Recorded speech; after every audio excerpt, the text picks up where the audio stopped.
On ne peut évoquer le patrimoine industriel de la Martinique sans parler des habitations qui, à compter du XVIIe siècle, sont de véritables lieux de vie et de travail. Nous sommes aujourd'hui dans la commune du sud de la Martinique, les Anses d'Arlet, et plus précisément à l'habitation La Sucrerie. Et Marie Hardy Seguette nous l'a fait découvrir.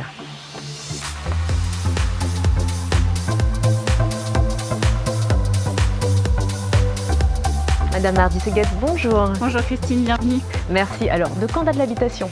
On présume qu'elle existait déjà au moment de la colonisation du sud de la Martinique, au moment où l'organisation du territoire se fait après 1658, mais on en a la preuve réelle qu'en 1770, au moment où la carte de Moreau du Temple est dessinée, on voit qu'elle apparaît aux Anses d'Arlet. Et que reste-t-il de cette époque ? Alors, qu'il reste-t-il de cette époque ? Le noyau principal dans lequel nous sommes, caractérisé par ses murs épais. Ce noyau principal, au XVIIIe siècle, était divisé par 3 pièces en enfilade, séparées par des cloisons en bois, qui, avec le XIXe siècle, ont été abattues pour gagner en volume. On lui a rajouté l'étage et la galerie sous le vent. Ici, parce qu'elle est, comme son nom l'indique, sous le vent, à la différence de cette galerie qui est rafraîchie par le vent qui vient de l'est et des montagnes. Et à quoi servait cet étage toujours un peu plus étriqué que le rez-de-chaussée dans les habitations ? Souvent, il servait à entreposer les marchandises. D'accord. La galerie servait à recevoir ? C'est ça, c'était un lieu de vie où on pouvait recevoir ses amis et alliés. Alors l'habitation est très bien ventilée, c'est une ventilation naturelle, c'est typique des habitations de l'époque.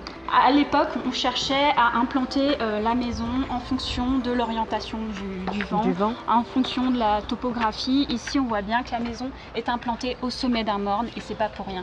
Le vent vient de l'est, on a réadapté les menuiseries avec des volets qui se ferment de l'extérieur vers l'intérieur pour une étanchéité totale, à la différence de l'intérieur de la maison qui ne nécessite pas d'étanchéité, c'est des persiennes qui se ferment de l'intérieur vers l'extérieur. Alors ici, de quoi s'agit-il ? C'est quelque chose qui est d'époque ? On présume qu'elles étaient là déjà à la fin du XVIIIe siècle. Ce sont des jarres incrustées dans une maçonnerie en pierre pour que la température soit assez stable tout au long de la journée. Et puis en fait, ces jarres étaient alimentées par l'eau des toits qui venait par un système de bambou en guise de gouttière, alimenter la première jarre et puis par un système de vases communicants.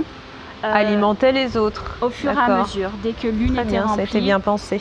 Tout à fait. Ici, nous sommes dans l'ancienne cuisine de l'habitation.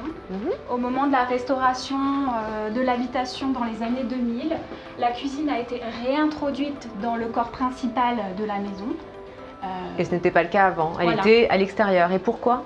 Elle était à l'extérieur, au 18e, 19e et une bonne partie du 20e siècle, au sein des habitations. Les cuisines étaient à l'extérieur pour éviter les risques d'incendie. Et puis pour éloigner les odeurs de cuisine